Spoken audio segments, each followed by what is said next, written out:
அன்பு நண்பர்களே, உலகத்தமிழ் உறவுகளே, அனைவருக்கும் வணக்கம். இது தமிழ் மூலம் ஹிந்தி கற்போம் நிகழ்ச்சி. பாடம் 34 முற்றிலும் இலவசமானது. ஆர்வமுடையவர்கள் சப்ஸ்கிரைப் செய்து இணைந்திருங்கள். அன்பு நண்பர்களே, வாங்க. வழக்கத்தை குறிக்கும் காலம். வழக்கத்தை குறிக்கும் காலம் என்னன்னா, வழக்கமாக ருட்டீனாக நடந்துட்டு வர சமாச்சாரம்.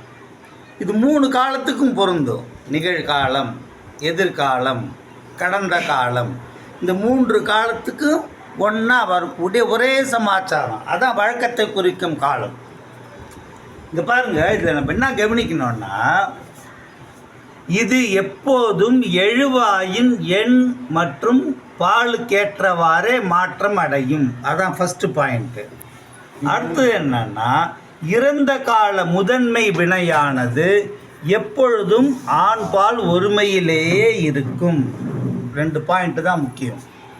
இது எவ்வாறு நிகழ்காலம், எதிர்காலம் மற்றும் இறந்த காலத்தில் அமையும் என்பதனை பார்ப்போம். இது ஒரு இன்ட்ரடக்ஷன். இந்த பாயிண்ட்டை புரிஞ்சுக்கிட்டிங்கன்னா நம்ம அடுத்தடுத்த கிளாஸ்லேருந்து இது எல்லாத்தையும் எப்படி 3 காலத்துக்கும் பொருந்தது அப்படின்னு பார்ப்போம். ரைட்டுங்களா? முதல் இதை நல்லா பார்த்துட்டிங்கள, அடுத்த கிளாஸுக்கு போவோம்.